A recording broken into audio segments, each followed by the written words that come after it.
Sejam bem-vindos a mais um Rota 7 comigo hoje. Hoje eu vou trazer aqui a Letícia Vaz. Ela tem 28 anos, é empreendedora, já tem 6 empresas, ficou milionária. Eu quero saber essa história.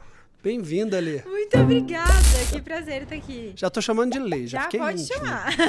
Gostei demais de ver. Vi o seu Instagram. Uhum.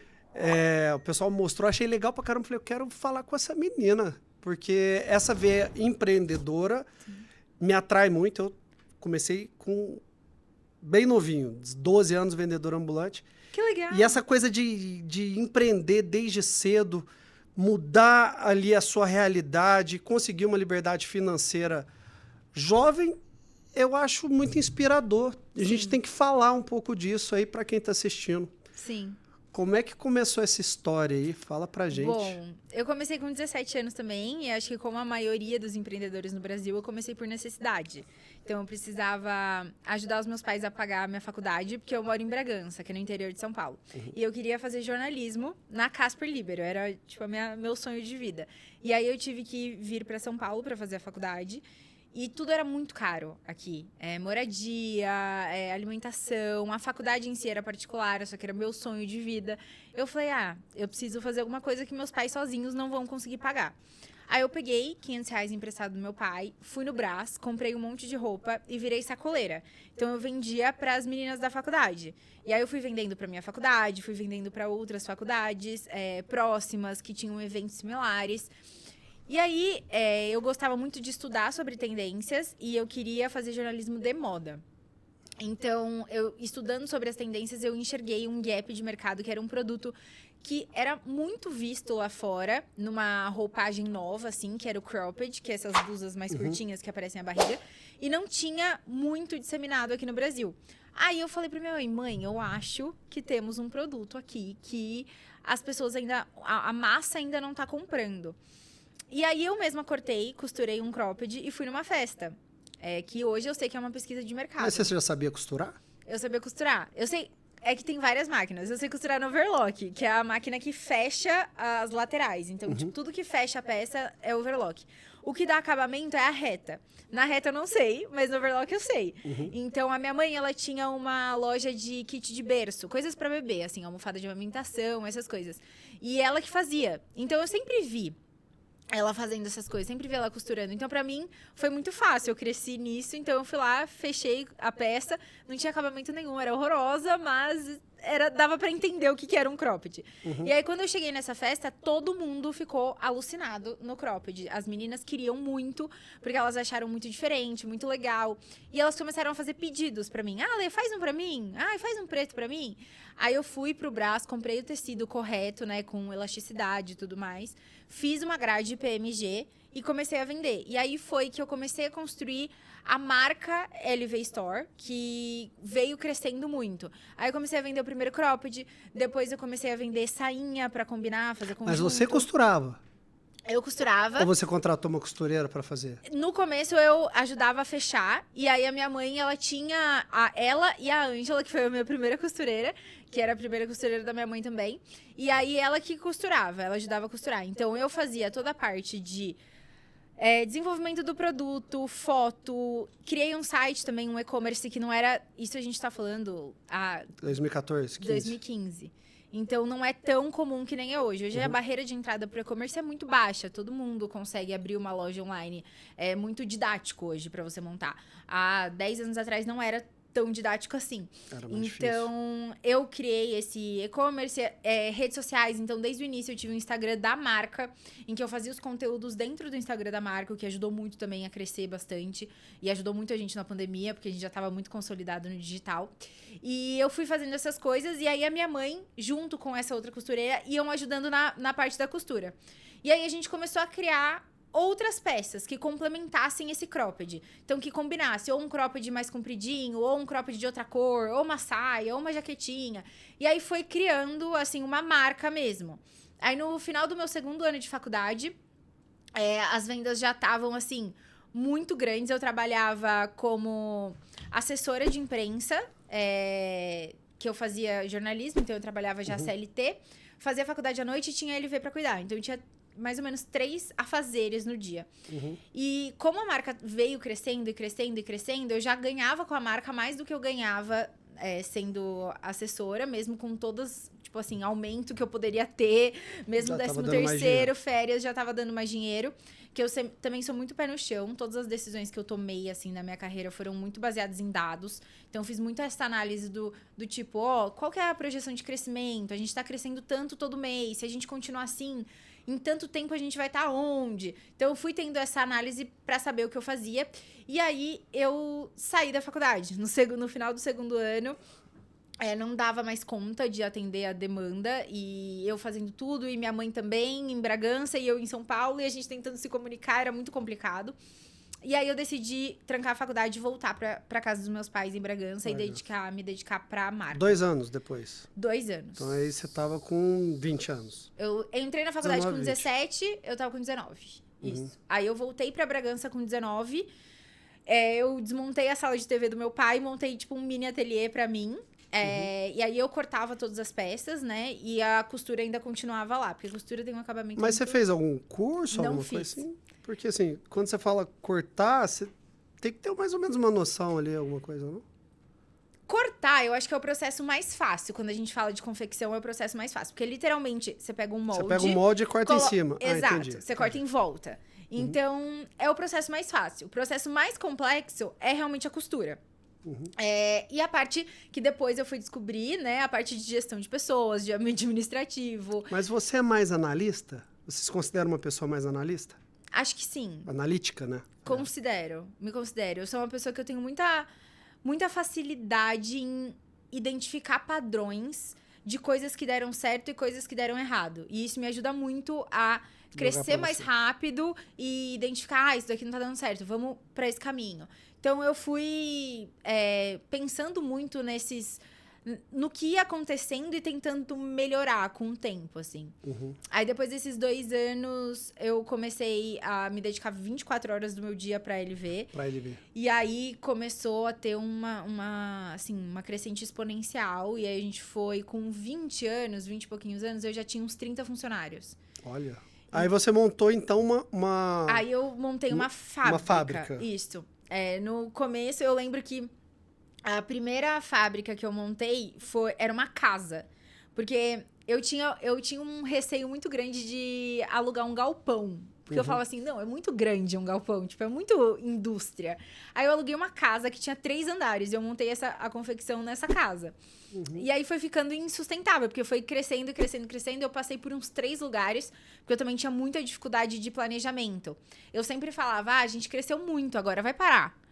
A gente cresceu muito, agora vai diminuir o ritmo.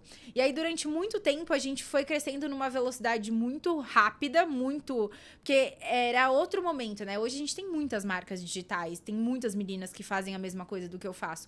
Mas há 10 anos atrás, a gente tinha os grandes magazines, que a gente ainda tem até hoje, e pouquíssimas marcas autorais. Então, a pessoa que queria vestir um design diferente, era muito difícil. Ela teria que buscar lá fora mesmo. Era muito difícil comprar aqui.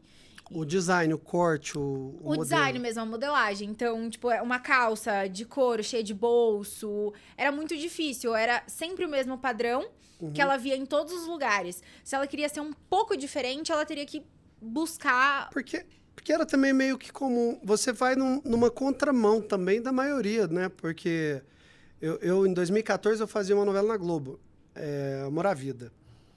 E eu sempre fui empreendedor, sempre tive várias coisas. Eu quis ter uma marca de roupas. Eu cheguei a abrir boutiques, mas eu não ia atrás. Eu jamais cogitei a ideia de montar uma fábrica. A gente geralmente vai atrás das fábricas que já produzem e coloca a nossa marca, nossa etiqueta lá, faz do jeito que a gente quer. Mas, assim, para a gente fugir desse padrão do ter funcionário, ter muitos funcionários já entra numa questão de gestão. Já. Como que você aprendeu isso?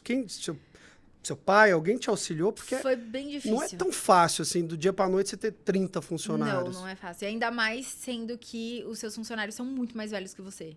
Né? Todos eram de respeitar, questão Era muito complicado. Então, assim, Realmente, hoje, se a gente vai pensar, a maior parte das pessoas, ou elas têm multimarcas, em que elas compram várias marcas e revendem, ou elas trabalham com PL, que é Private Label, que é o que você falou. Você contrata uma fábrica para colocar sua marca. O que aconteceu? Eu não tinha... no começo, eu não tinha pedido suficiente para comprar o mínimo de uma PL.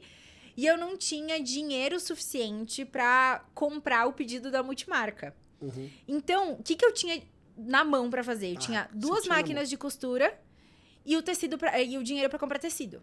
Era só isso que eu tinha. Então, não é que eu escolhi fazer uma fábrica. Era o que deu para fazer na época. E aí depois foi se transformando em um modelo de negócio extremamente rentável, porque quanto menos intermediadores você tiver, mais margem de lucro você tem. Então, a gente conseguiu ter 0, né, intermediadores. A gente é uma DNVB e a gente é D2C, a gente fabrica e vende direto para o consumidor final, então não tem nenhum intermediador. E a gente trabalha com um modelo diferente de que eu não tenho estoque. Então, se você fizer um pedido no meu site, a gente vai levar mais ou menos 2, 3 dias úteis para fabricar a sua peça e a gente vai enviar ela para você. Então, por a gente não ter estoque, eu tenho estoque muito grande de tecido, mas eu não tenho estoque de matéria, de peça finalizada. Então, como eu não faço liquidação. Que hoje a maior dor do mercado de moda é o estoque encalhado, porque tudo muda muito rápido. Ainda mais agora, a gente tem uma tendência que funciona, outra tendência que não funciona mais. Tem um tamanho que vende mais no modelo e no outro fica encalhado. Então, eu não passo por isso. E eu criei esse modelo, veio, né, da Toyota, obviamente, esse tipo de fabricação. Por que da Toyota? A Toyota que fundou esse modelo de fabricação just in time. Eles fabricavam de acordo com a demanda dos carros que eles tinham. Eles não faziam carros para estoque. Sério, eu não sabia disso. Então, e você vai criando uma exclusividade também, Sim. Né? Cria uma exclusividade, cria uma noção de cuidado maior com o produto, porque aí a pessoa fala, ela demora 3 dias para fazer a minha peça. Ela vai fazer a minha peça depois que eu pedir. Então, elas têm um valor... O produto tem um valor agregado diferente. Claro. Você já seleciona ali... E ela sabe que, assim, ela não vai ter... Não é a mesma coisa de você comprar numa grande magazine que vai ter milhões de pessoas com a mesma peça. Então, isso é muito legal. E aí, a gente foi criando... Eu também criei isso, porque eu não tinha dinheiro suficiente para comprar tecido e fazer a peça. Porque se eu comprasse o tecido pode virar uma calça, uma saia, uma blusa. Mas se eu fizer a peça, depois eu vou ter que me matar para vender essa peça, para eu reaver o dinheiro, para conseguir reinvestir. Então, eu decidi ir também na contramão. Hoje é muito difícil você encontrar marcas de moda que trabalham assim. Só que como a gente trabalha assim há 10 anos, né? A gente nasceu assim. Já virou uma coisa redonda. Exato. Da marca. Isso é muito legal. É bem diferente. Você sabe que você estava falando uma coisa aqui, e antes desse programa hoje, eu gravei um programa falando sobre espiritualidade. E eu estava falando com o John, que a gente conversou, muitas coisas que eu identifico, que eu tenho buscado muita espiritualidade, tenho lido muita Bíblia, coisas que às vezes a gente pega na Bíblia, de algum personagem, alguma história, e traz para a nossa vida do cotidiana. Sim. E você me falou uma coisa que eu falei agora há pouco, que você fez, e eu já começo a observar que é um case de pessoas de sucesso, de pessoas que fazem o seu sucesso, que é a passagem que Deus multiplica o pão e os peixes. É uma história bonita que todo mundo, mesmo sendo religioso ou não, já ouviu falar que Deus pegou lá, que Jesus pegou lá 5 pães e 2 peixes e multiplicou para 5.000 pessoas. Isso é o que todo mundo... A história que está escrita na Bíblia, que todo mundo... A maioria das pessoas já ouviram falar. Mas a chave, o código dessa passagem, que eu acho que aí eu vejo a magia da Bíblia, é que Jesus, assim, ele fala para o apóstolo, o que tem? Só tem 5 pães e 2 peixes. Ou seja, era tudo que ele tinha na mão. Então, ele pega o que ele tinha na mão, que era o nada, para 5.000 pessoas e nada, ele agradece o que ele tem na mão e começa a trabalhar, e aí começa a se multiplicar. E começa a fazer a multiplicação. E é exatamente o que você fez. Eu não tinha dinheiro para uma PL e não tinha dinheiro para fazer um esquema para multimarcas. O que eu tinha era o tecido, a vontade e a loucura de fazer. Sim. Ou seja, você fez a sua parte e Deus fez a dele, que é o milagre da multiplicação. Sim, Isso sim. se repete nos cases de sucesso, das pessoas de sucesso. Sim. Muito legal. Eu nunca tinha pensado por essa ótica, assim. Mas eu acho que a gente, quando a gente não tem, eu acho que a necessidade, ela cria muitas coisas. Quando você precisa daquilo, você tira força, não sei da onde, você se movimenta, não sei de que jeito, e as coisas começam a acontecer porque você realmente está disposta a fazer tudo que precisa ser feito para chegar naquele lugar. Para ter o objetivo. Então, assim, eu tava muito disposta a fazer a minha marca ser conhecida, a ter visibilidade, a conseguir crescer. Então, como eu tava muito disposta, tudo que era oportunidade, tudo que aparecia, tudo que dava pra fazer, eu era 100%, sabe? Então, eu acho que isso é uma característica também muito importante de todo mundo. De vencedores. Que quer ter sucesso. De vencedores, não é todo mundo de olhar, assim, e falar, meu, o quanto eu quero. Eu sempre brinco que eu falo, a minha decisão de querer ou não algo é mais importante do que conseguir. Porque a partir do momento que eu decido que eu quero, só que eu tenho que querer realmente. Eu sou assim. Aí eu viro à noite, eu faço o que for preciso pra conseguir. Só que até você querer, você tem que ter muita certeza, né? Uhum. Então, por isso que não dá pra querer mais ou menos. Ou você quer de verdade e dá all-in ou não. Porque a gente já vai naquela frase ali, que até Shakespeare fala assim, você tem que saber onde você quer chegar. Se você não souber, qualquer lugar serve. Sim. E esse qualquer lugar, às vezes, é um lugar de merda. Eu sou muito assim, eu demoro muito decidir entrar num negócio ou entrar em alguma coisa. Eu fico ali mastigando e muito, mas a hora que eu falo, eu vou, acabou. A minha vida acabou para eu realizar aquilo. Isso é característica de quem consegue, de fato, conquistar. Porque a maioria das pessoas param no meio do caminho. Eu quero ter uma marca de roupa, eu quero ter uma marca de roupa famosa, eu quero vender, eu quero ganhar dinheiro, ser famosa igual você, ou a Boca Rosa, ou essas meninas. Eu quero ter esse luxo, eu quero ostentar essa vida no Instagram, mas não quer passar o processo. Exatamente. Aí a hora que começa no processo ali, que lida com o primeiro funcionário xingando, o primeiro cara que vira as costas e deixa na mão, desiste. Começa a desistir. Exatamente. Você me lembra... Sabe quem você me lembrou? Você me lembrou a Mariana Rios. Sabe a Mariana Rios, a atriz? Ela é amiga minha e a gente se conhece de antes, né? A Mariana, quando ela foi pro Rio, a gente estudava junto, ela vendia bombom. Ela ficava vendendo bombom pra galera. Ela buscava em Araxá, que é a cidade dela, uns bombons maravilhosos. E vendia para todo mundo na escola para bancar o curso dela de atriz, para ela poder... Demorou para ela entrar... A Mariana demorou até ela entrar na Malhação e ficar estável ali. Da nossa turma, muita gente tava indo e começou a fazer sucesso. A Mari demorou para entrar. Mas você vê que é uma das poucas que ficou também. Sim. Sim. Porque começa com bases fortes, com determinação. Eu quero chegar lá e eu vou chegar. E não importa o que eu tiver que passar, eu vou passar. Precisar dormir na rua, precisar virar a noite acordada, eu vou me virar e vou fazer. Eu acho que até com a nova geração é uma coisa que... Isso é algo que a gente vem perdendo um pouco. Eu acho que... Eu sou muito defensora que eu acredito que a necessidade muda bastante coisa, né? E se a gente vive num lugar muito confortável... a gente acaba não conseguindo atingir os nossos objetivos, porque quando vem algo que é desconfortável, eu não sei lidar. Então, até tem um livro que eu gosto muito que chama Disciplina e Destino, do Ryan Holiday. Ele é estoico. E ele fala uma passagem, assim, que eu acho demais, que é o quanto a gente está acostumada a viver uma vida confortável. Se você for pensar, a gente vira uma torneira, sai água quente. A gente quer alguma coisa para comer, a gente pede no delivery e chega na nossa porta.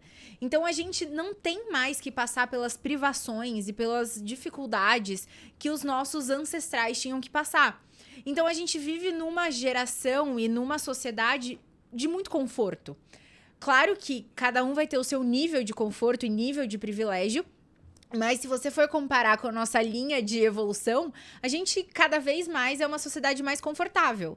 E se a gente não se coloca à prova em momentos de desconforto, quando o desconforto vem, porque ele vai vir no seu negócio, na sua vida pessoal, no seu relacionamento, você vai desistir, porque você não vai saber lidar com esse desconforto. Então, eu tenho um cuidado muito grande de sempre me colocar em posições pensadas de desconforto, para que quando venha alguma coisa, eu saiba lidar com essa coisa. Você faz isso? Faço. Você se coloca Por de exemplo, propósito?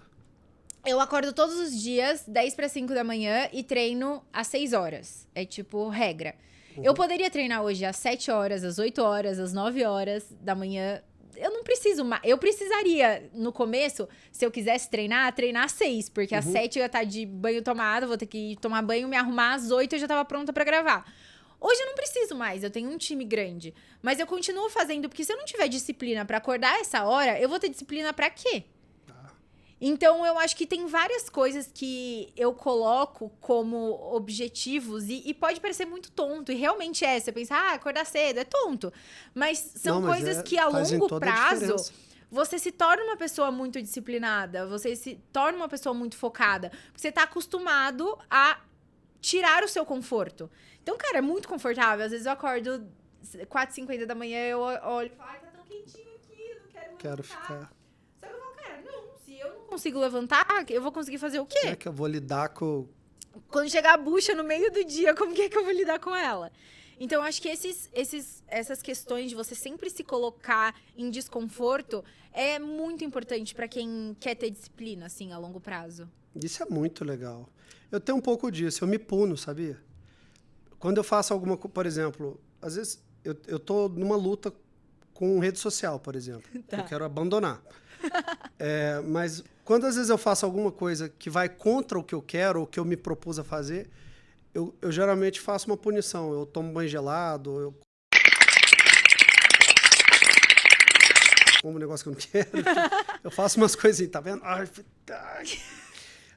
Para não fazer de novo. É pequenos hábitos que mudam, que dão grandes resultados. Sim. Legal pra caramba. Porque no final do dia... E de onde vem essa mente? De seus pais? De onde você herdou isso? Então, os meus pais sempre foram muito focados, né? Hoje, meu pai e minha mãe trabalham comigo na LV. Então, meu pai, ele foi o primeiro a entrar. Quando eu tive esse crescimento muito exponencial, muito rápido e muito nova, eu tinha muita dificuldade de gestão de pessoas. Eu não conseguia ter coragem para demitir pessoas.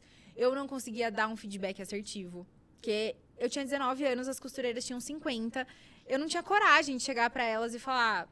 E aí, você tá faltando, você tá trazendo atestado toda semana, você tá chegando atrasada, as peças não estão saindo com qualidade. Eu não tinha essa inteligência emocional e essa maturidade pra sentar e conversar de tipo, líder pra alguém que, tipo, tá subordinado, assim, sabe? Então, eu sempre era a pessoa muito amiga e muito aberta. Coração, né? E aí, por isso... Até porque eu não sabia ser de outro jeito, porque eu entendia que se eu fosse um pouco mais rígida, talvez eu desagradaria elas. E aí eu precisava agradar a todo momento. Então, assim, hoje eu sou uma líder muito tranquila, assim. Eu sou muito flexível, todo mundo... Eu acho que a flexibilidade é o caminho de tudo. Não dá pra vir esse horário, a gente monta outro horário. Você tá com dificuldade nisso, a gente ajuda nisso. Mas existem coisas que são inegociáveis pra mim, que eu não abro mão, e que meu time não pode abrir mão, que é uma questão muito cultural, assim. Então, o nosso cliente sempre tá no centro. Se a gente precisar fazer ABC e for o caminho mais difícil, a gente vai fazer ABC. Eu não tinha essa inteligência emocional no começo pra falar, não, a gente vai fazer ABC porque é o melhor pro nosso cliente. Eu falava, você quer fazer assim? Tudo bem, então. Então, quando a gente começou a crescer muito, veio esses dois setores, que foi o financeiro, que eu comecei a ter muita dificuldade de ter fluxo de caixa, contas a receber, contas a pagar. Era muita coisa acontecendo ao mesmo tempo. Ao mesmo tempo, eu tinha que desenhar a coleção, eu tinha que ser a modelo, eu tinha que fazer conteúdo pro Instagram, eu tinha que receber trocas e devoluções, limpar a peça, levar no correio. Era muita coisa. E aí, o meu pai, ele era gerente de uma fábrica de autopeças, peça de carro. E aí, eu falei pro meu pai, né? Pai, a gente tá crescendo muito rápido, tá muito difícil. Eu já cheguei muitas vezes a pensar nessa idade, né? A não continuar, porque eu falava assim, eu não sei lidar com isso. E aí ele falou, não, filha, vamos lá, eu vou entrar e eu te ajudo. Aí ele começou a cuidar do administrativo. Aí já me livrou uma carga muito grande. Eu comecei a ficar no lado mais criativo, no lado de marketing, desenvolvimento de peça. E aí depois, eu sempre brinco que quando você apaga um incêndio num lugar, quando você tá crescendo muito rápido, o outro setor imediatamente pega fogo. Porque Sim, nunca dá descanso. se você tem um problema no atendimento, você resolve o atendimento, você vai ter mais pedido. Aí você vai ter um problema na produção. Se você aumentar a sua produção, você vai ter um problema em gestão de pessoas, porque você vai ter que aumentar o seu time e não vai ter tempo de treinar todo mundo. Então é tipo um círculo, assim, é uma Sim. bola de neve. E aí foi o que aconteceu. Como eu arrumei toda a parte de atendimento, toda a parte que tava pro cliente final muito confusa, a gente aumentou ainda mais os nossos pedidos. E aí eu tive um boom na confecção. Então eu tive que contratar muito rápido muitas pessoas. Aí minha mãe veio para trabalhar como coordenadora de produção, para ela tocar a parte das costureiras, que é muita gente trabalhando junto, fazendo a mesma peça, e então é muito complexo, tem muitas etapas numa confecção de peça, e aí ela entrou junto. Então, eu acho que sempre eu tive dentro de casa exemplos de que o trabalho realmente dignifica o homem, sabe? Uhum. Então, eu nunca falei não para trabalho, independente do tamanho, independente do horário, independente do que fosse. Eu sempre topei fazer tudo que era necessário. Eu acho que foi isso que foi desenvolvendo meu jeito de ver o mundo. E hoje, passados 10 anos, né? 10 anos. 10 anos, 6 empresas. Quais são essas empresas? Tá. A primeira é a LV, né? Minha marca de moda. A segunda... A LV faz tudo de confecção. Tudo. Camiseta, calça, Tudo. jaqueta, tudo. Tudo que for de moda feminina, a gente faz. Só feminino. Só feminina. Uhum. E eu só faço pra minha marca, né? Então eu não faço pra outras marcas também. Não faz aquele esquema Não faz de... PL, não. A gente só fabrica pra nossa marca. Aí eu sou sócia da Nuvem Shop, que é a maior plataforma de e-commerce da América Latina. Então sou sócia deles e head de inovação em moda lá dentro. Ela é uma plataforma de e-commerce? De e-commerce. Hoje é a maior que a gente tem. Sou sócia deles. Eu tenho Letícia Vaz Publicidades e Palestras. Eu criei uma empresa à parte só para cuidar, gerenciar a minha carreira de parte de palestras e publicidade, porque a gente tem muita demanda. Porque eu decidi também no final de 2023 que eu ia ser influenciadora de negócios, como uma outra fonte de renda, né? E aí hoje a gente tem um time bem grande. Eu tenho a Nexus Analytics, que é uma plataforma de análise de dados, em que a gente... É uma aceleradora de e-commerce com base em análise de dados. Então, a gente consegue analisar tudo que passa dentro do e-commerce do cliente. Então, desde onde o cliente está abandonando o carrinho, onde ele está saindo do seu site, mapa de calor, tá mais tempo aqui, tá menos tempo aqui, tráfego também, se tá dando resultado ou não. E aí, a gente dá um 360 e a gente entrega, tipo, uma melhoria muito grande nos e-commerces por conta dessa análise de dados. Uhum. Tenho também o Moda Lab, que foi a primeira plataforma de cursos para e-commerce de moda do Brasil. Cursos de... E-commerce de moda. Curso de e-commerce de modas. Então, eu só pego alunos, né, dentro do Moda Lab, eu só pego alunos que vendam roupa online, só. Então... Tem muita gente? Tem muita gente. Isso, né? Hoje, dentro do digital, o setor que mais cresce é moda. Tem um crescimento absurdo. Dentro da Nuvem Shop, por exemplo, é mais de 60%. Então, é muito legal, tipo, a gente focar, nichar e segmentar, porque a gente acaba tendo uma credibilidade nesse nicho. Então, como eu tenho uma autoridade muito grande, foi muito mais fácil eu conseguir vender. E como é bem nichado, eu consigo desenvolver produtos que realmente vão mudar a vida de quem tá assistindo, sabe? Então, se a pessoa assistiu meu curso, foi pensado para quem vende moda. Então, tem todos os detalhes de quem vende moda. E aí, esse ano, eu abri o aplicativo Letícia Vaz, que é o Letícia Vaz Educação. Que aí é um aplicativo de educação e ele é abrangente tanto para marketing como para planejamento estratégico, financeiro, administrativo. E aí é capacitação de empreendedores. Então, hoje como eu lancei esse ano, eu lancei faz uns 2 meses, a gente lançou, o primeiro produto foi o planejamento estratégico de 2025. Então, como se planejar tanto de forma pessoal, para criar essa mentalidade que a gente vem falando. Uhum. Planejamento de negócios. Então, como análise financeira, como que eu planejo financeiramente e em marketing o meu negócio, quais campanhas eu vou fazer, quais lançamentos eu vou fazer, e planejamento de redes sociais também. Então, tanto para marca quanto para influenciadores. Então, essas são as minhas 6 empresas hoje. Que bacana, que legal. E como você começou a lidar? Você comentou que cresceu, começou ali com o que tinha na mão. Ou seja, me parece que é de uma família simples, não é de uma família que seus pais A gente nunca passou necessidade, mas também a gente nunca classe média ali. esbanjou. Classe média. E como é lidar, assim, jovem começando a ganhar muito dinheiro? Porque isso, pela escala que você me falou, naturalmente vem o retorno financeiro mais alto. É uma boa pergunta que uma ninguém jovem me fez. de 20 e poucos anos lidar com muito dinheiro. Ninguém me fez essa pergunta até hoje. Eu acho que, pra mim, particularmente, não foi muito difícil, porque eu tenho muito pé no chão. Então, eu sou uma pessoa muito cuidadosa com os meus gastos. Todo mundo brinca comigo que eu sou muito mão de vaca. Porque eu acho que dinheiro não mede desaforo. Então, eu acho que a gente precisa ser estratégico até na hora de gastar o dinheiro. Porque todos os nossos ativos, eles não são infinitos. Então, eu brinco e eu falo, olha, eu tenho a minha imagem. A minha imagem é um ativo para as minhas empresas. Se eu ficar doente hoje, as minhas empresas vão continuar faturando o mesmo que elas faturam? Não. Então, eu tenho que ter noção que eu tenho que ter uma reserva de emergência. Eu tenho noção que eu posso ficar doente. Eu tenho noção que pode acontecer alguma coisa, eu não posso mais gravar conteúdo, não posso criar novos produtos. Então, eu tenho muito essa visualização de cuidados.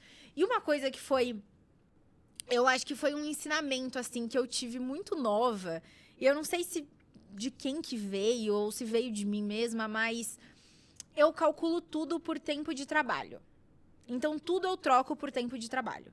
Então, assim, eu penso, hoje, eu posso comprar uma Porsche? Posso. Quanto tempo eu gastaria trabalhando, ou fazendo palestra, ou fazendo publicidade, ou vendendo roupa, para ter e manter esse carro? Ah, Letícia, você gastaria X tempo. Vale a pena eu gastar X tempo da minha vida, que eu vou abrir mão de ficar com a minha família, com o meu marido, descansando, ou tendo experiências, ou viajando, ou fazendo outras coisas, para ter este objeto, ou esse bem? Vale? Show, eu compro. Não vale? Não compro. E quando eu faço essa análise dessa forma, a maior parte das coisas não valem. Já cai no filtro, né? Não valem. Então, eu sou uma pessoa que... eu não sei se é por ser extremamente prática, mas eu crio regra pra tudo.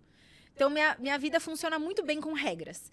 E aí, quando eu crio essas regras, fica muito fácil de não ter subjetividade. Então, não tem algo... Esse é um cálculo. Eu vou parar e vou olhar. Vale a pena? Não, não vale? Então, eu não vou comprar. Não tem tipo, mas eu queria tanto. Não vou comprar.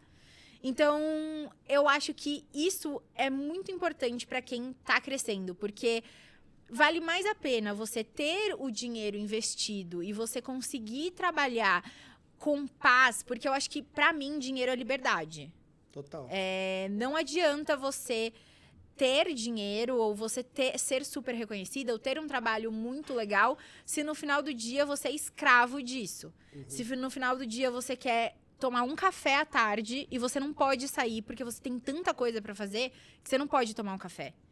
Então, pra mim, dinheiro é liberdade. Dinheiro me dá calma e possibilidade de não ter que me preocupar com coisas que antes eu me preocupava. De poder ir no supermercado e comprar a marca que eu quiser, do jeito que eu quiser, a quantidade que eu quiser, sem ter que me preocupar. Só que, ao mesmo tempo, a gente tem que pensar muito nessa questão de ser escravo disso. Porque é aquilo, quanto mais você tem, mais você quer ter. E isso é algo que também eu vejo, tenho muitos amigos, né, que são empreendedores também, e eles começam a evoluir muito rápido a quantidade de gastos fixos que eles têm no mês para ter um padrão de vida extremamente alto. E óbvio que tem coisas que são muito legais da gente ter e da gente viver. Mas a gente precisa entender que se todo mês eu elevo um pouquinho o meu padrão de vida, eu preciso elevar também as minhas fontes de renda. E eu não vou trabalhar para sempre, nem na mesma velocidade, nem na mesma energia. E nenhum negócio, ele cresce para sempre. Todos os negócios crescem, tem o platô e caem. É a vida normal de qualquer negócio. Então, não adianta eu só crescer os meus gastos se eu não crescer também a minha renda. E eu não tiver uma projeção de que um dia talvez eu não vá trabalhar na mesma velocidade e nem na mesma energia que eu trabalho hoje. Então, eu acho que é ter bastante cuidado, assim. Eu acho que as pessoas, elas acabam se perdendo porque elas acham que é infinito. Elas não conseguem olhar para o amanhã, né?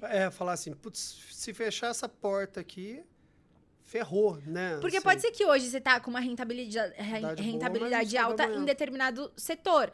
Então, por exemplo, quando eu abri a LV, há 10 anos atrás, era um mar azul. Eu era uma das poucas meninas jovens com marcas autorais vendendo online. Era uma das poucas, eu podia contar na mão quantas tinham. Hoje, eu não consigo contar, nem o computador consegue contar quantas meninas jovens têm fazendo isso. Então, é óbvio que se eu tinha um mercado assim, inteiro pra mim, hoje eu tenho o mercado do mesmo tamanho, só que dividido com muitas pessoas. Então, o meu mercado tá pequeno. E aí, se eu tivesse esbanjado naquela época, hoje não teria estrutura para segurar. Não conseguiria segurar isso. Então, eu acho que as pessoas, elas têm que ter uma noção de que, talvez, se você descobriu um rio de dinheiro agora, esse rio vai ser povoado por mais pessoas. E vai sobrar menos para você. Até por isso, porque eu tenho essa estratégia de ter várias empresas. Porque as empresas, elas trabalham sozinhas. Então, uma trabalha com varejo de moda, a outra trabalha com educação, a outra trabalha com palestra. Mas é interessante, que é tudo ligado também, né? É tudo ligado, porque eu sou uma pessoa só, então eu preciso estar à frente de todas essas marcas, tem que fazer sentido dentro da minha narrativa, mas elas são muito inversamente proporcionais. Então, se o varejo de moda tá em queda, ou tem uma margem mais apertada, palestra e publicidade tem uma margem super alta. Análise de dados para e-commerce, quanto mais marca no e-commerce eu tiver, mais a minha empresa de análise de dados de e-commerce vai fazer sucesso, porque eu vou ter mais cliente.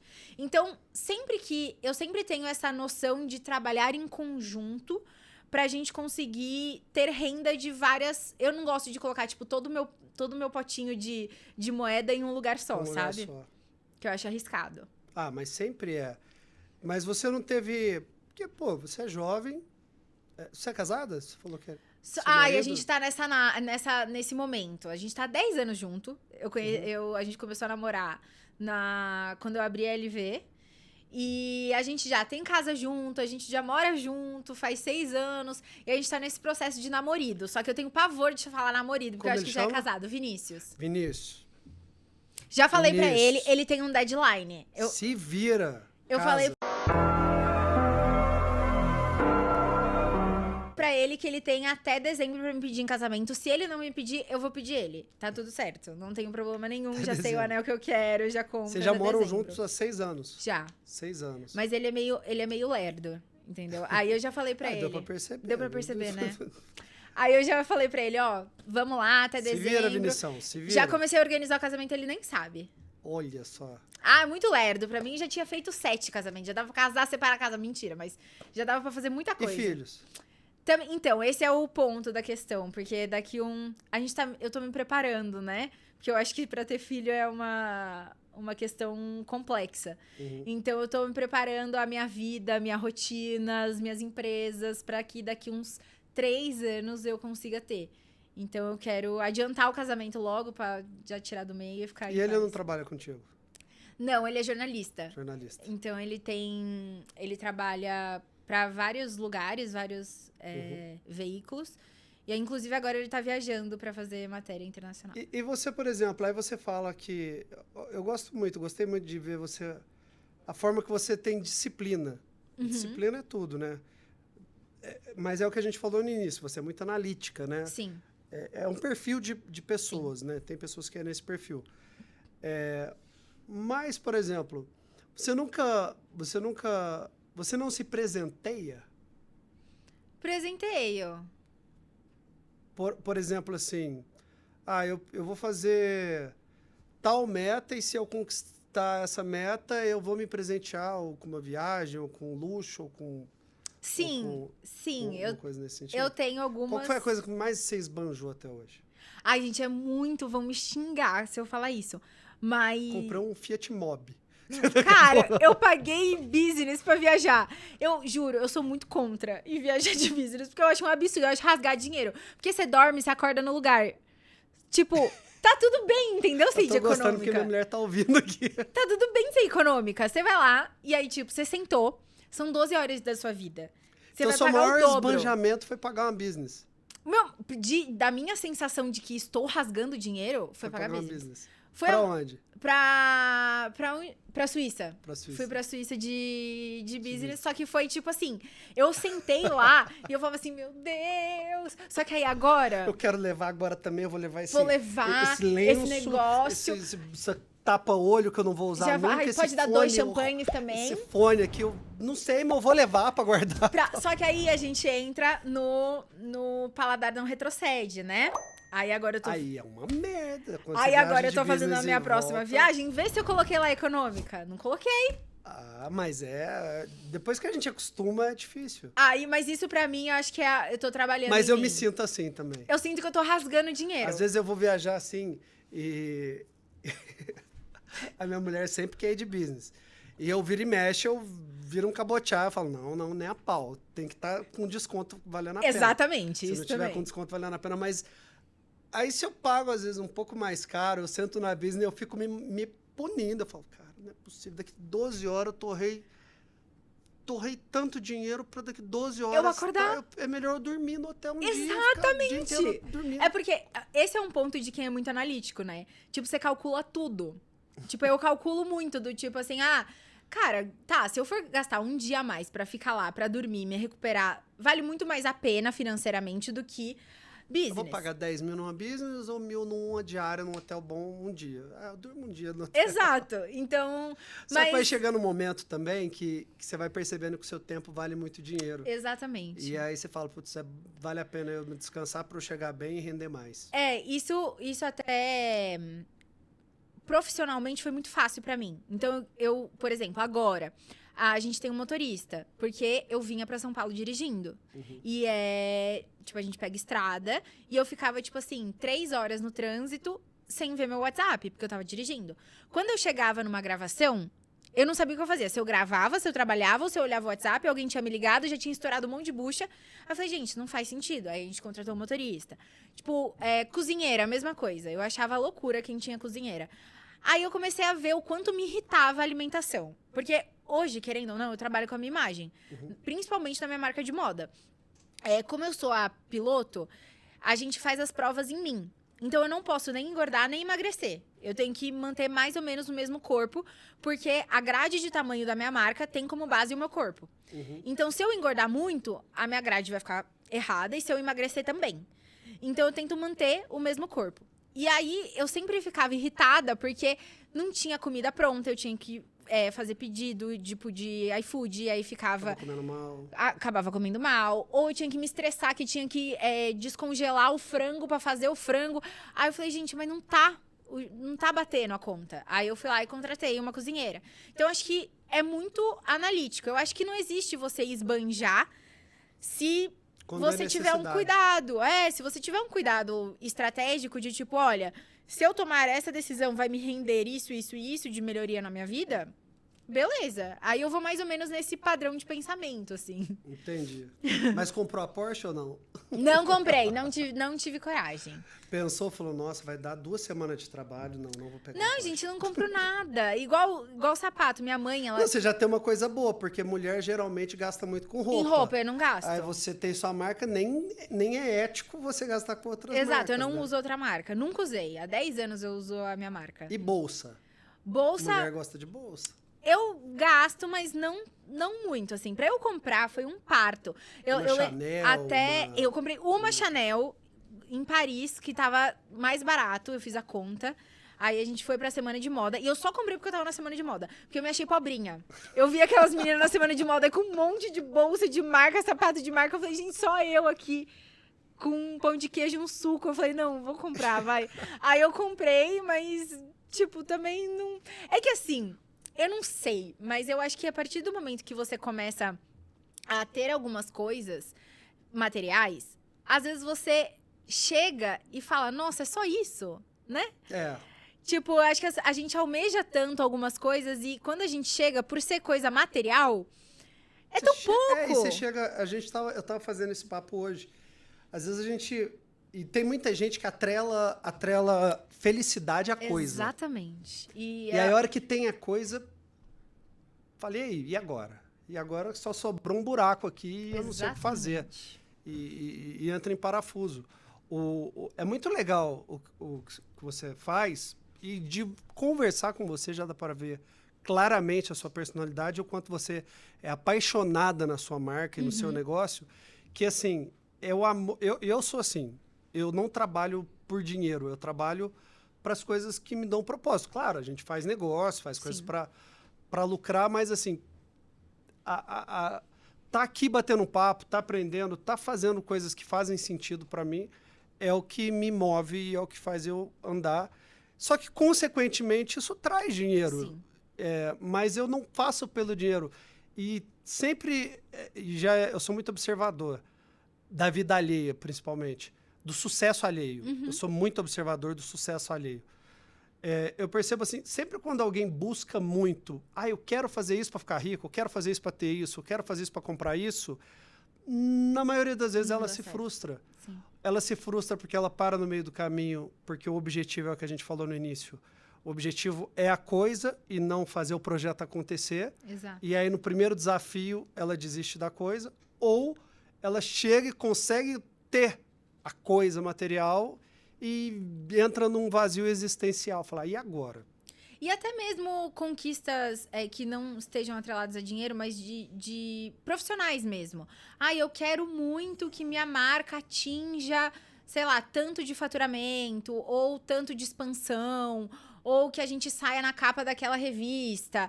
Só que aí quando você chega e você sai na capa daquela revista e você atinge isso e você expande isso, se a sua vida for só isso, acabou. Acabou sua régua, né?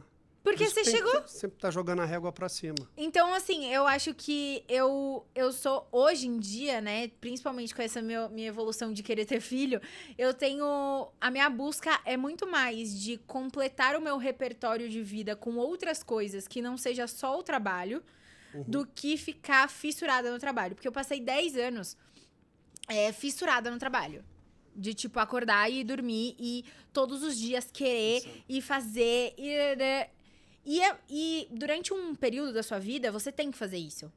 Claro. Se eu não tivesse tido esse sangue no olho no começo, eu nem sei o que eu faria. Já tinha parado, já tava trabalhando CLT. E até hoje eu acho que é muito válido a gente continuar com sangue no olho. Só que eu acho que existe um limite saudável até onde, em longo prazo, a gente precisa trabalhar neste nível, assim. Porque é isso que você falou.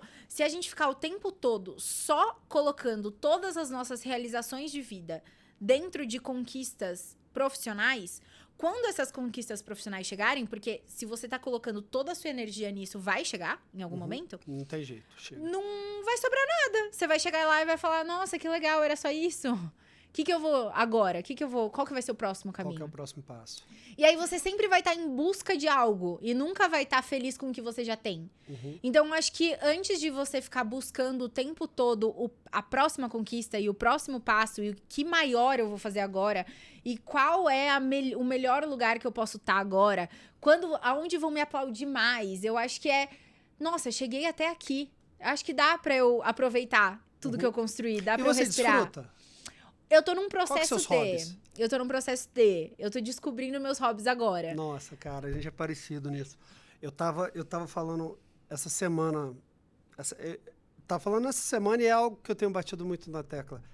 Que eu penso assim, eu falo, cara, qual que é meu hobby? Eu gosto de pescar, eu gosto de viajar, mas eu gosto muito de trabalhar. E eu me divirto no trabalho. E aí, às vezes, quando eu tô de folga, assim, que eu posso viajar ou fazer alguma coisa, eu quero ir fazer alguma coisa que eu vou acabar trabalhando. Sim.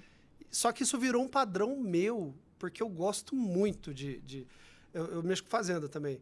Então, assim, eu vou, às vezes, para fazenda, igual eu estava essa semana, e eu vou trabalhar com os peão, às vezes, no braçal.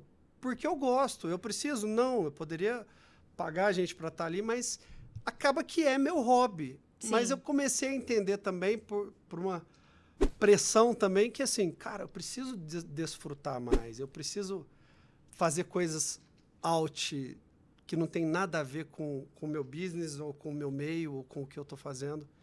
Mas eu tô tendo dificuldade nisso.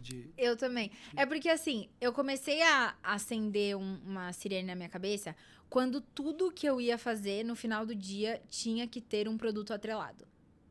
Então, eu fazia alguma coisa, por exemplo, ia começar a correr.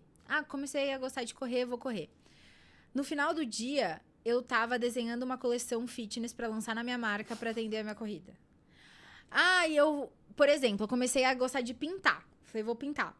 Eu criei um caderno de croquis com todos os desenhos da minha coleção, junto com uma aquarela, e mandei de brinde pra todas as clientes que comprassem acima de tanto em tal dia. Uhum. E aí eu comecei a falar, cara, não é possível que tudo que eu fizer na minha vida eu vou transformar em negócio. Tipo, isso é muito bom, é muito legal, é uma facilidade que eu tenho, é ótimo. Mas será que em nenhum momento da minha vida eu vou poder simplesmente desligar o meu cérebro e só aproveitar aquilo ali sem depois querer monetizar em cima disso? E aí eu comecei a pensar que eu não precisava monetizar em todas as situações. E não só pelo dinheiro, mas pela questão de realmente de você virar um negócio. Então, eu sou assim. Minha loucura de vida é que tudo que eu encosto, eu quero transformar em um negócio, eu quero transformar em um produto, e eu quero que seja escalável, e monto diversas estratégias.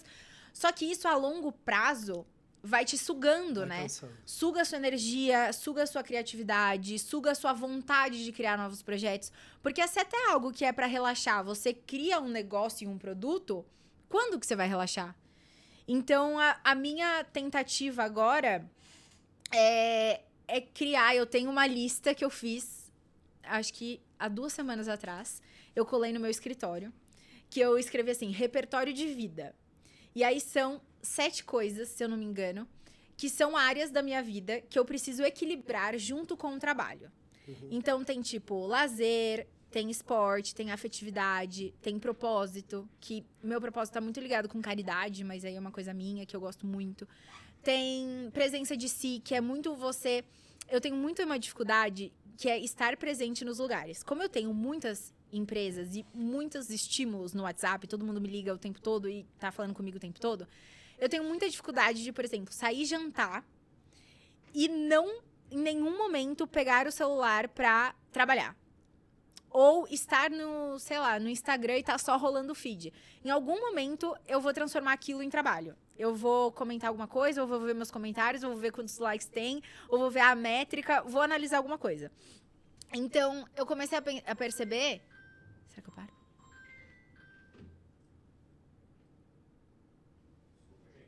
Boa, Pedrinho. 3, 2, voltando. Então, eu comecei a perceber que eu precisava estar mais presente nos lugares que eu estava e nas coisas que eu estava fazendo. Porque eu sentia que... Sabe qual a sensação de ter várias abas abertas na sua cabeça? E você tá fazendo várias coisas ao mesmo tempo, mas no final do dia você tem a sensação que você não fez nada. Tipo, você não saiu do lugar. Na hora de dormir? Eu não tenho dificuldade, porque o que eu percebi é esporte. Eu sou a louca do esporte. Então, eu treino, eu faço boxe, eu corro, eu faço tudo que tiver direito pra equilibrar a energia mental com o físico. Então, eu durmo muito bem. Eu desabo, assim.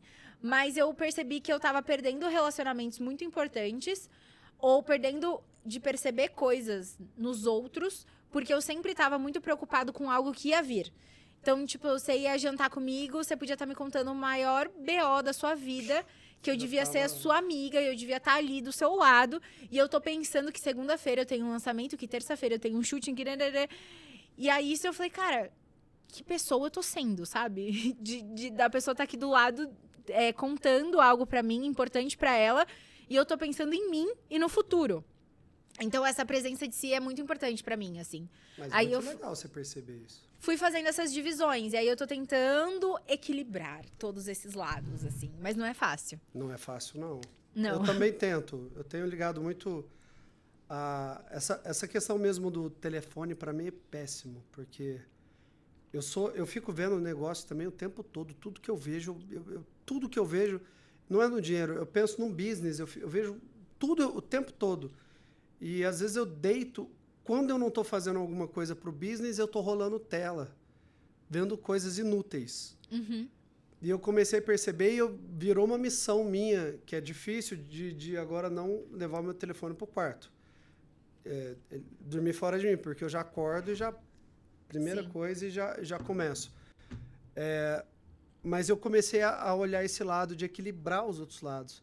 Tempo de qualidade com as pessoas que a gente gosta, né? Porque às vezes eu tô assim, eu me puno muito, às vezes, porque... Às vezes estou com meu pai, estou com minha mãe, mas às vezes o assunto não... E eu já tenho um TDAH muito forte. O assunto não me prende, eu já estou em outra coisa, daqui a pouco estou em outra coisa, e parece até que a gente está, às vezes...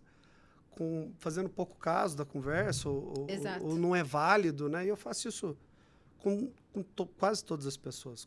Com minha mulher, com meus pais, com minha família, com pessoas que eu gosto, que depois eu paro para pensar, putz, velho, que ser humano eu tô me tornando. Exato. E aí eu comecei a pensar que talvez viver uma vida no piloto automático, em que você só vai seguindo, atropelando tudo pra você fazer mais negócios e crescer, assim, ter mais reconhecimento profissional, não era a vida que, no final de tudo, eu olharia pra trás e falaria assim, nossa, que orgulho, eu vendi 5 milhões de croppeds. Eu acho que não é isso que eu vou pensar, sabe? Uhum. Acho que, nossa, passei momentos muito legais com a minha família, passei momentos muito legais.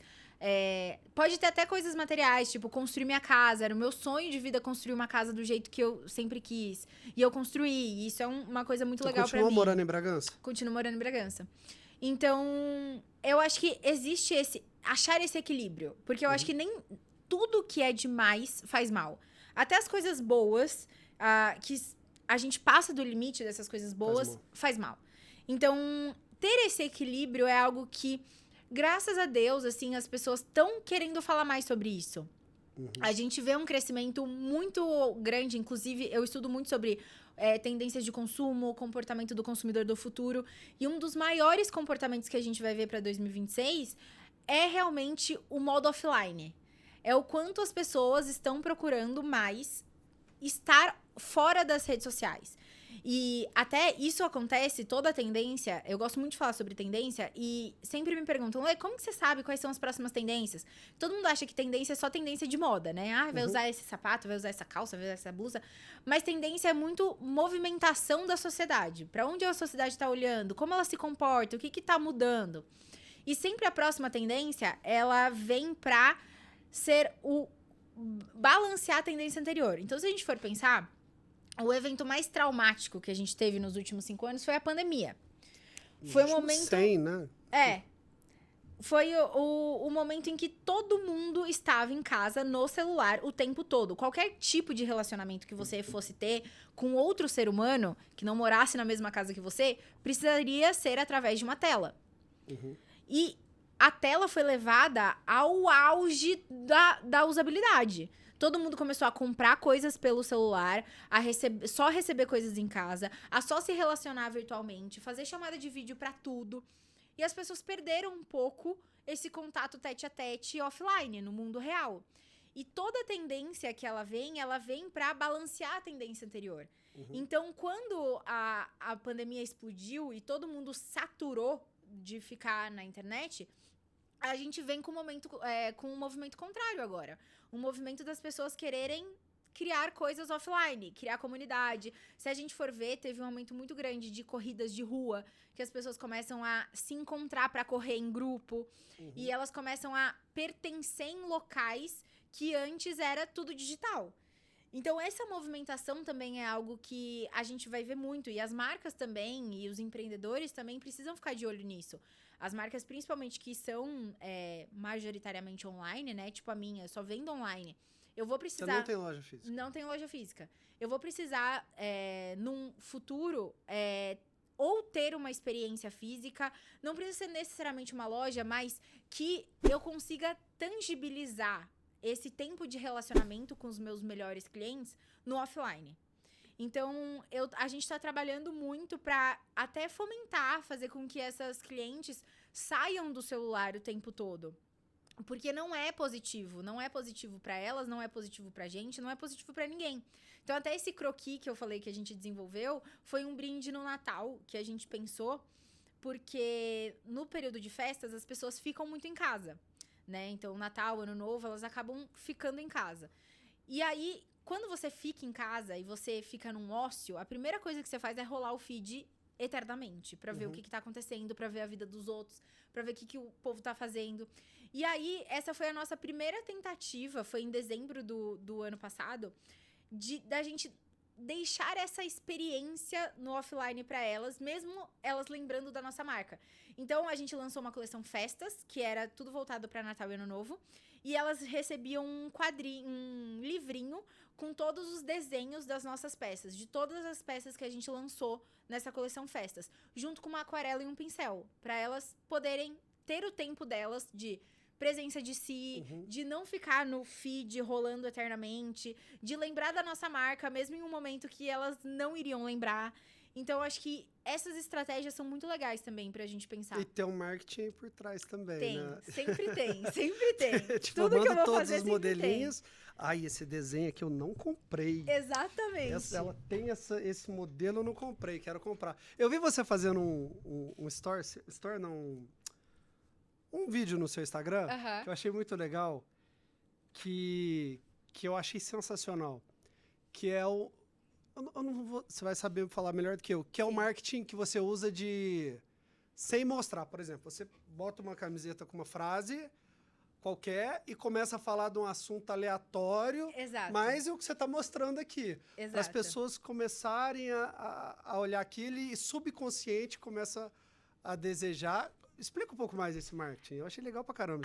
Eu uso muito isso como marketing de antecipação. Então, toda vez que eu for lançar um produto, dependendo do tamanho da campanha, em torno de 1 mês, 15 dias ou uma semana antes, eu começo a usar o produto e inserir ele em locais que o produto não é o foco. Porque o que acontece? A gente tá cansado de publicidade comum, né? A gente não aguenta mais ver anúncio, a gente não aguenta mais ver compre este produto. A gente precisa, e principalmente agora a geração alfa, eles nasceram com o celular na mão. Então, o crivo deles de análise de informação na internet é muito diferente. Hoje, se você mostrar um produto, ele vai saber pesquisar quais são os produtos similares, quanto custa a média de produtos similares, se esse produto tem algum benefício ou não, e qual é o review dos clientes no TikTok. A galera que usou tá falando o que do produto. Então, fica muito mais difícil você vender. Sim. Porque hoje eles têm acesso a pesquisar tudo o tempo todo. E eles, como nasceram com isso na mão, é muito rápido. Eles fazem uma pesquisa ali, não, eu não vou comprar esse, tem outro melhor. Então é tudo muito rápido. E aí, se a gente for parar só para pensar em coisas tangíveis, em tipo preço, desconto, qualidade do produto, benefícios, fica muito difícil de concorrer. Porque tem muitas marcas do mercado fazendo a mesma coisa.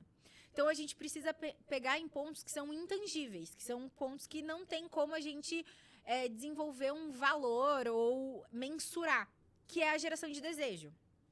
Então, o que a gente faz? A gente cria uma narrativa anterior ao lançamento desse produto, que a própria pessoa vai construir o desejo desse produto e que quando eu lançar esse produto, a venda já vai ter sido realizada. Na cabeça dela, ela já comprou o produto. Só basta ela passar o cartão. Então, a gente cria essa narrativa de diversas maneiras. Mas a que eu criei, por exemplo, para essa camiseta, eu ia lançar uma coleção, né? Eu ia te perguntar, qual que é a sua próxima campanha, seu próximo lançamento? A última foi essa daqui. A gente lançou... Essa foi a última, já lançou? Já lancei. Eu queria lançar 7 camisetas para os 7 dias de semana das empreendedoras. E eu sabia que meu público ia gostar muito, porque é um público feminino, que gosta de usar camiseta e tudo mais. E as mensagens causam, assim, uma identificação muito grande. Todo mundo que é empresário, empreendedor, já passou por alguma coisa que tá falando das camisetas e ela quer ter essa camiseta. Porque existe uma questão também de pertencimento, né? A gente quer pertencer a um grupo, a gente quer rir das mesmas piadas, que às vezes só faz sentido pra gente. Sim. Então, eu comecei a colocar essa camiseta em momentos de outras coisas. Então, eu tava treinando, colocava um take do meu treino, falava do meu treino, mas tava com a camiseta. Então a pessoa não entendia que aquilo era uma venda. Eu não tava vendendo nada pra ela. Eu tava falando do meu treino, que não tem nada a ver com a camiseta. Então, às vezes, eu postava que meu dia tinha sido cheio de BO e no final do dia eu postava, tipo, um zoom da camiseta escrito prova viva que dá pra surtar e vencer ao mesmo tempo. E aí eu falava, nossa, essa camiseta me representa, kkkk. Olha o meu dia como foi hoje. Então, a gente vai criando esses desejos e inserindo esses produtos para fazer uma venda confortável. Quando a pessoa, ela tem o link para compra, fica muito mais fácil dela comprar, porque ela já construiu toda essa necessidade da camiseta na cabeça dela. Eu só preciso convencer ela em questões aí mais técnicas, do tipo qualidade do produto, frete, se o valor do frete é bom, tempo de entrega, mas coisas que são factíveis. Aí você já fez o lead, vamos dizer Eu assim, já né? fiz, eu já garanti. Aí agora eu só garantiu. preciso ter ali toda a minha estratégia redondinha para não perder essa venda. Mas a venda já foi feita, ela já tá 90% garantida. Aí é fazer o básico para você ter os 10%. E onde você... Esse conhecimento eu acho interessante. Onde você estudou, você fez algum curso, você faz essas imersões, esse conhecimento de internet? Eu leio muito, então eu acho que pra gente entender redes sociais e marketing, não adianta a gente estudar só redes sociais e marketing. A gente precisa estudar psicologia. Comportamento humano. Comportamento humano, totalmente. Então eu estudo muito sobre psicologia pra entender os gatilhos mentais que eu posso desenvolver dentro de uma estratégia de marketing para conseguir vender. Então, eu tenho hoje meu autor favorito, acho que é o Seth Godin, é um autor norte-americano. Ele fala sobre marketing, mas ele traz muito essa viés também da psicologia. Gosto muito de neuromarketing, é uma coisa que poucas pessoas estudam ainda. E eu gosto muito de testar. Eu sou uma pessoa que eu não tenho medo de testar. Então, eu vou ler alguma coisa. Vai acender uma luzinha na minha cabeça. Eu vou falar, nossa, podia fazer isso. Eu não deixo de fazer. Porque tem muita gente, eu tem sempre... a luzinha, tem a ideia, não faz, né? Muita gente, tipo, lê vários livros. Eu li já 15 livros de marketing. Você aplicou alguma coisa que algum fez, livro falou? Não aplicou nada. Então, não adianta você ler, não adianta você estudar se você não tiver a coragem de aplicar aquela estratégia. Por que eu falo coragem? Porque muita coisa vai dar errado. Nesses 10 anos, às vezes, existem coisas que estão nos livros que você vai colocar na prática e não funciona. Então, já teve, tipo, coleção que eu usei uma estratégia que eu achei que eu ia bombar e eu não vendi nada. Foi muito ruim. Então, você tem que ter essa disponibilidade de perder dinheiro, de perder tempo, de perder energia, de depois ficar sufocado, porque você vai ter uma coleção que não vai dar certo, a próxima você tem que ter certeza que vai dar certo. Você vai ter que acertar. Então, eu acho que esse teste é muito válido também, porque você aprende muito empiricamente, você aprende muito testando. Então, eu sempre tenho essa base teórica, mas eu coloco pra rodar. Eu coloco tudo pra rodar no meu perfil pessoal, na minha marca. E a gente é muito rápido, tanto eu quanto o meu time.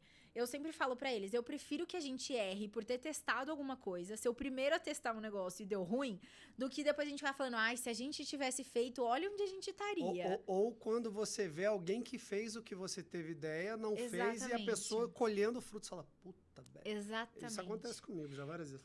Eu mesma fiz isso. Eu fui a primeira a pensar nisso, não fiz, e o outro tá surfando a onda. Eu fiz isso com podcast. Eu também. Eu sempre quis ter um podcast. Sempre. Sempre, sempre, sempre.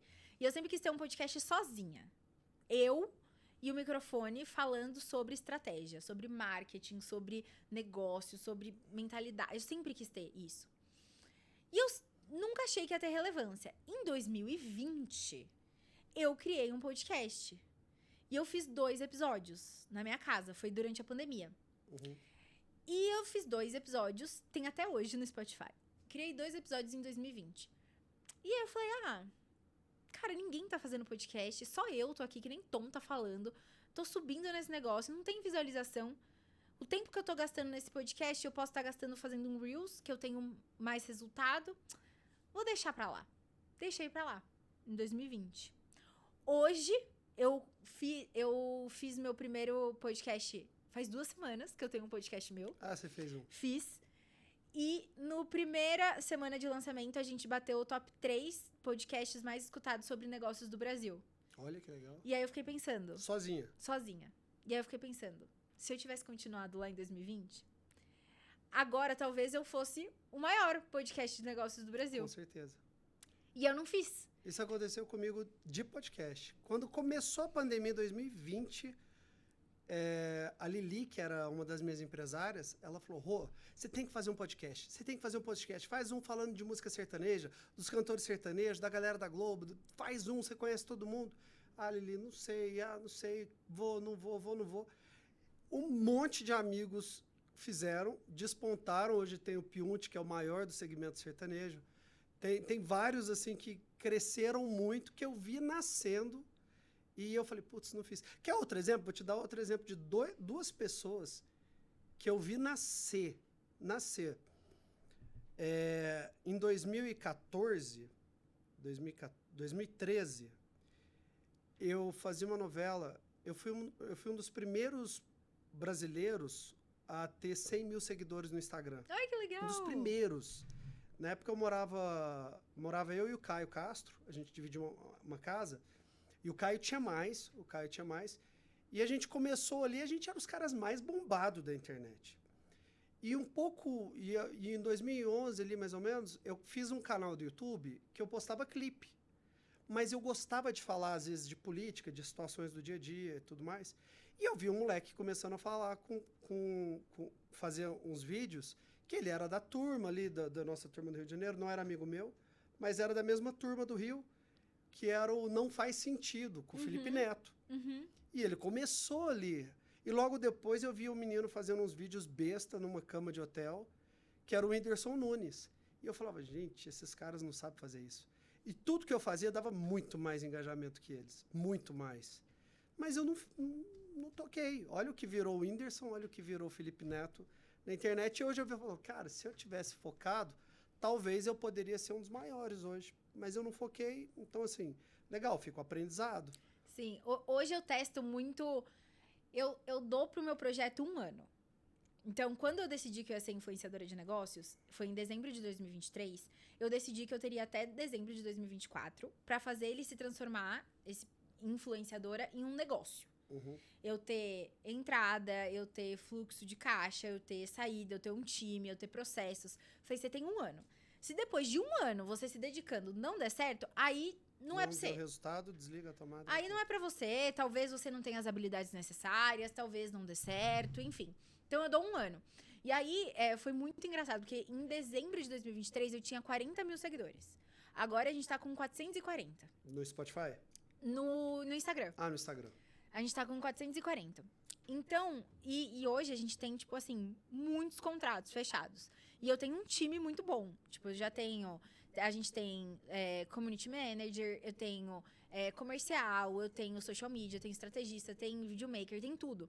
E aí, é muito legal a gente pensar, eu acho, que quando você coloca esse prazo, que é um prazo saudável...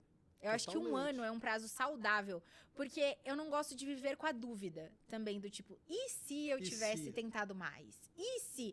1 ano é um prazo saudável. 1 ano é um prazo que, tipo assim, você consegue ter tempo de escalar o negócio, você consegue ter tempo de criar um processo dentro do negócio. Então, eu consegui fazer isso.